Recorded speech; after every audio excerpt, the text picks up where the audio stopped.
Telah bergabung bersama kami via telepon dengan PLT Kepala Biro Humas Kementerian Komunikasi dan Informatika Nur Iza. Selamat sore Pak Nur. Selamat sore Mas Ya, Punca. ya Pak Nur, tadi Pak Rudiantara mengatakan bahwa sudah ditemukan 150 orang ini yang membayarkan akhirnya karena adanya malware dari WannaCry ini. Apakah sudah ada laporan Pak ke Kementerian terkait dengan serangan siber WannaCry dari Indonesia? Belum ada laporan-laporan terkait itu Pak. Ya. Lalu apa yang saat ini dilakukan Pak oleh Kementerian terkait dengan malware WannaCry ini? Ya, makanya kita dari kemarin sejak hari Sabtu itu, karena memang betapa dahsyatnya dari malware WannaCry ini, makanya hal yang pertama dilakukan adalah bagaimana pencegahan atau preventiveness untuk melakukan langkah-langkah sehingga dampaknya itu tidak terjadi di kita. Atau kalau terjadi kita bisa melakukan recovery. Untuk melakukan recovery kan data-data kita harus disimpan Pak. Makanya kita menekankan di awal adalah menyelamatkan atau membackup data dan file-file yang memang dibutuhkan gitu Pak. Oke, langkah apa saja Pak yang bisa dilakukan oleh masyarakat Indonesia agar tercegah dari malware WannaCry ini? Kalau kita bicara tercegah, nah nanti dulu. Yang pertama, yang jadi fokus pertama kepada siapa aja, baik itu individu maupun lembaga, selamatkan data, file dengan cara membackup ke media penyimpan yang terpisah.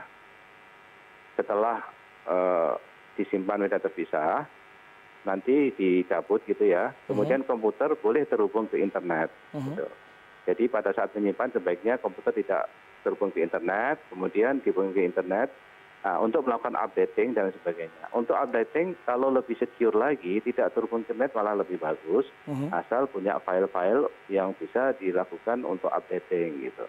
Misalnya filenya di-download melalui komputer terpisah, yang komputer itu tidak terlalu penting. Nah, kemudian nanti filenya diambil, dimasukkan ke komputer yang sangat penting agar tidak terjadi, agar terhindar dari malware dan lain sebagainya. Itu salah satu cara tekniknya. Nah, begitu data sudah ter-backup dengan baik, kemudian kita update antivirus, update sistem operasi dari komputer itu, maka berikutnya itu dapat dilakukan koneksi ke jaringan dan ke internet sebagaimana biasanya.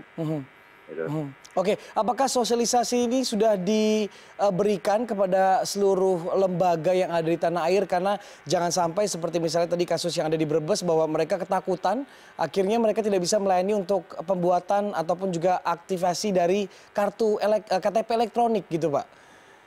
Ya, memang kita mendorong informasi ini secepatnya dan seluas-luasnya kepada masyarakat, kepada siapa saja, individu, kemudian lembaga, pemerintah, swasta, dan lain sebagainya.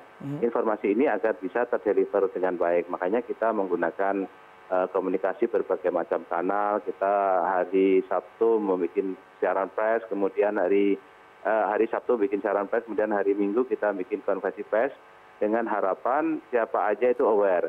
Apa yang dilakukan oleh sebagai contoh tadi dari Brebes, itu sebagai bentuk bahwa itu sangat peduli terhadap pentingnya data. Nah, sekarang tinggal bagaimana proses membackup data itu agar terjadi dengan baik. Jangan sampai nanti data-data itu tidak terbackup.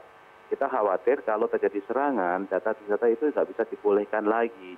Makanya yang menjadi langkah awal yang pertama adalah backup data itu Pak. Oke, Pak Nur, singkat saja apa yang dilakukan Kementerian atau Kominfo saat ini untuk menanggulangi malware ini agar paling tidak belum ditemukan kasus, paling tidak ditemukan Pak di Indonesia? Ya, ini yang kembali lagi ke yang tadi Pak. Karena kita tidak ingin terjadi di Indonesia, makanya yang ditekankan adalah pencegahan. Jadi betul-betul sangat preventif dan dilakukan di depan sehingga itu tidak terjadi gitu. Sehingga memang harus. Karena memang ini belum tentu virusnya atau malware-nya bisa dicegah juga, itu belum tentu gitu Pak. Makanya kita harus aware bahwa data kita harus kita pegang dulu. ya di storage. Nanti kalau ada penambahan kita simpan lagi, sehingga nanti data kita tidak hilang. Oke, baik. Sehingga pencegahan yang terbaik adalah dilakukan secara individual seperti itu, dan juga secara lembaga gitu Pak ya, karena memang Iya, betul. tidak bisa. Makanya, makanya sesi awal himbauan kita kepada kementerian, lembaga dan juga organisasi lainnya, pengelola IT meng-off-kan jaringannya, baik. ya kan? Ya, sehingga tidak terkonek. Karena kita khawatirkan ketika hari Senin ini pagi-pagi orang nggak sadar atau apa membawa komputer jinjing, kemudian komputer di meja-meja ternyata sudah terinfeksi, nanti menularkan ke komputer yang lainnya. Gitu. Oke, baik. Terima kasih Pak Nuriza sudah bergabung bersama CNN Indonesia Business.